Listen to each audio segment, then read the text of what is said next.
एक हमारे युवा नेता हैं जिन्होंने आज पार्लियामेंट में कुछ बातें रखी. He has a habit of making baseless allegations. There are two kinds of leaders. There are those who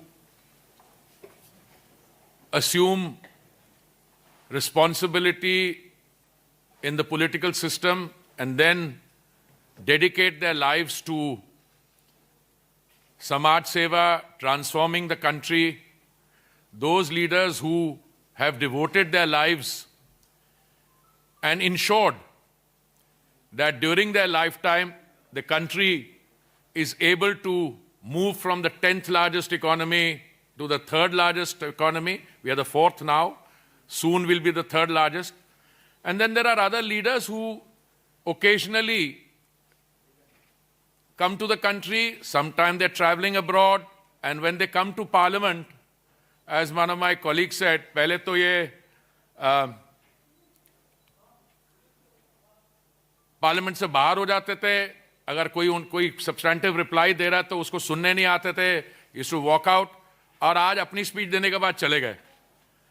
You know, the leader I'm referring to is the same person who many years ago, मुझे याद है 2013 की बात है, when the Prime Minister of India then, Dr. Manmohan Singh, was traveling abroad, this gentleman took an ordinance which was approved by the cabinet और उन्होंने press आप जैसे वरिष्ठ पत्रकारों को बुला के निमंत्रित करके उनके सामने ऑर्डिनेंस फाड़ के हवा में फेंक दी.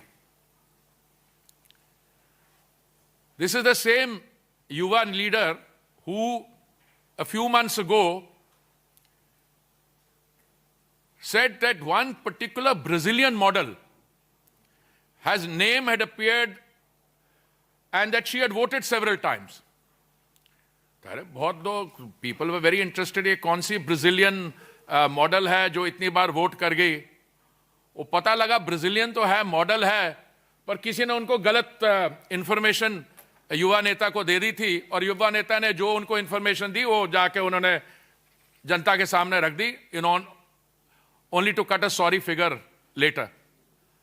On another occasion, I think ये पिछला संविधान दिवस नवंबर वाला नहीं, उससे पहले वाला, उसके आसपास या शायद इमरजेंसी के 50 years when we were celebrating, एक संविधान की कॉपी लेके जो सेलोफेन पेपर में रैप थी, he was waving in the air.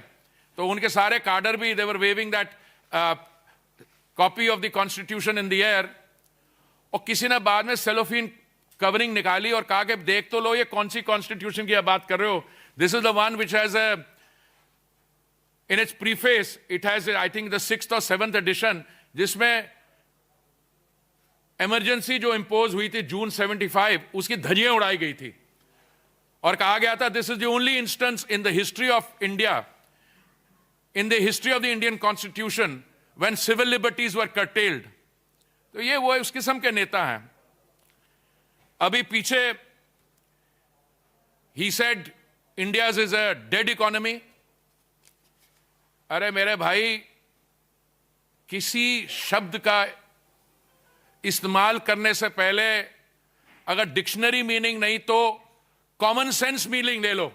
Dead वो होती है चीज जो नो लाइफ.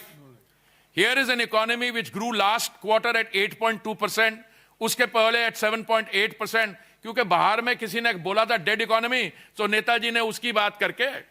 तो मैं ये नहीं कह रहा हूं कि ये जो करते हैं इसकी एंटरटेनमेंट वैल्यू नहीं है. एंटरटेनमेंट वैल्यू काफी है. But on the one hand, you have leaders who dedicate their lives to transforming the country, who work around the clock, and then you have elements of buffoonery. I'm choosing my words carefully. Elements of buffoonery. I did not call him a buffoon. I said elements of buffoonery. क्योंकि ये होता है, इधर की बात उधर की बात.